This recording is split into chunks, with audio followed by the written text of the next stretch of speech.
Megan? Akin na nga tong laruan! Wala kang karapatan dito dahil ampun ka lang!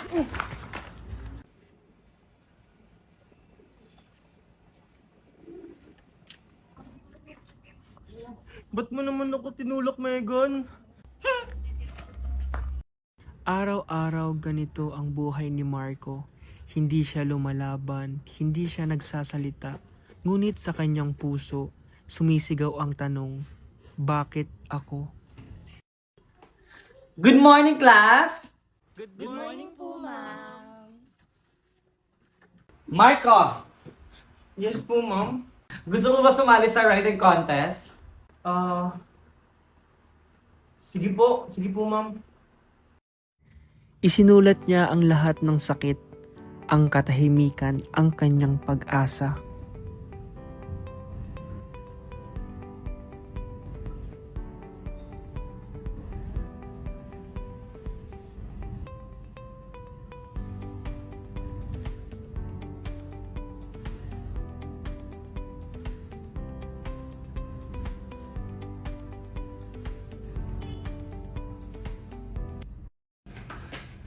Okay, class, i-announce ko lang sa inyo kung sino ang nanalo sa writing contest natin. Okay, class, i-announce ko lang sa inyo kung sino ang nanalo sa writing contest natin.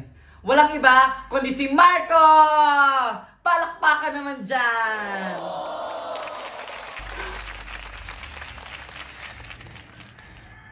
Congratulations, Marco!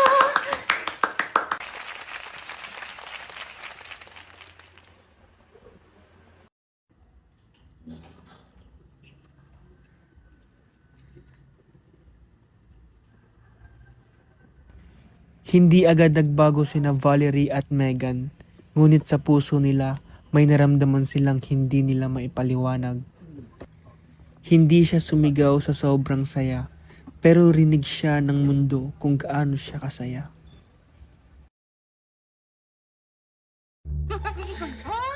Ang sarap-sarap talaga ng wafer sticks ka!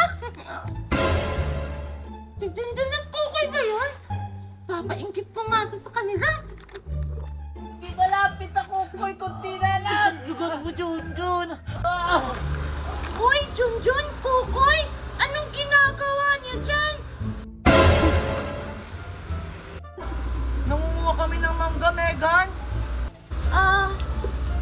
Di ba mangga yan nila Aling Bengbang? Oo! Pero nagpaalam kami kila Aling Bembang! We, di nga. O sige, magtatanong ako kay Aling Bembang kung totoo yung mga sinasabi niyo. Wait lang, Megan! Oh, hindi kayo nagpaalam, no? Di ba, Megan, gusto mo rin ng mangga?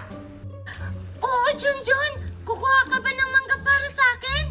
Kukunan ka namin ng mangga, pero bigyan mo muna kami ng wafer stick mo. O sige na nga.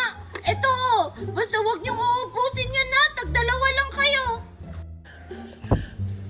Oo, Megan! Wow! Wait lang. Sabi ko dalawa lang yung kunin niyo.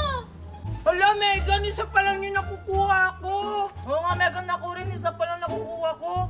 Promise, isa lang yung kukunin namin. Ha? Akala ko marami na yung nakuha niyo. Oh, Megan, kunin mo muna yung panungkit para makukuha natin ng mangga. panungkit? Asaan? Ayun, no? Ay, Uy, dun ang dami mo naman kinuha. Bawala ka dyan. kayo ba't kayo nanguha ng mangga namin?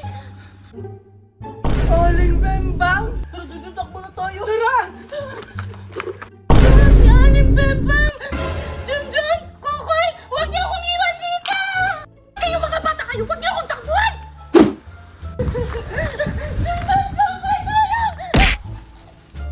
Hindi na tayo dito kita nila Aling Bembang. Be, inggit! Maliligo ako ng dagat! Pinayagan ako ni Mommy! Be! Hala, buti pa siya pinayagang maligo ng dagat. Oo nga, nakakaingit naman. Ba't naman kayo maiinggit? Eh di maligo din kayo. Tingnan nyo, tatalo na ako. Hala! Ang sarap maligo ng dagat! Wow! Handa na ba kayo? Manguhuli tayo ng isda! Handa na kami! Gutom na kami! Oy, Tupper, Jelly! Dali na kayo, maligo na tayo! Sige! Uy, saan ka pupunta? Hindi ka pinayagan ni mami mo. Baka pagalitan ka. Huwag ka lang maingay. Diba, hindi ka naman nag-iingay. Huwag mo ako isumbong. Gusto ko kasi maligo ng dagat. Inggit ka? Gusto ko rin maligo ng dagat kasi hindi ako pinayagan ni mami. Yun naman pala eh. E di stay put ka lang dito. Hindi ka pala pinayagan eh. Gusto, huwag mo akong isumbong ha. Naliligo ako ng dagat. Sige na nga, maligo ka na. Papanoorin ko na lang kayo ni Megan. Yun! O sige, maliligo na ako ha! Megan! Ayan Megan, maliligo na rin ako! Talaga? O sige, dali ka na, tumalon ka na! O sige, eto na! Ang sarap na swimming pool! Hindi to yung swimming pool! Dagat to, Tupper! Ay, oo nga pala, nakalimutan ko. Palagi kasi kami naliligo ng swimming pool. Tara, ligo na tayo! Wee! Sino yun? Tara, laro tayo! O sige!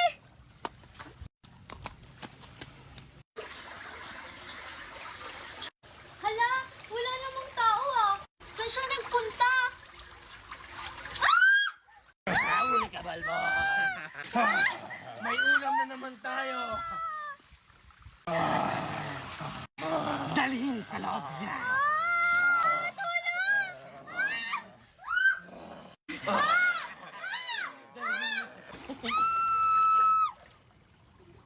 Ano yun?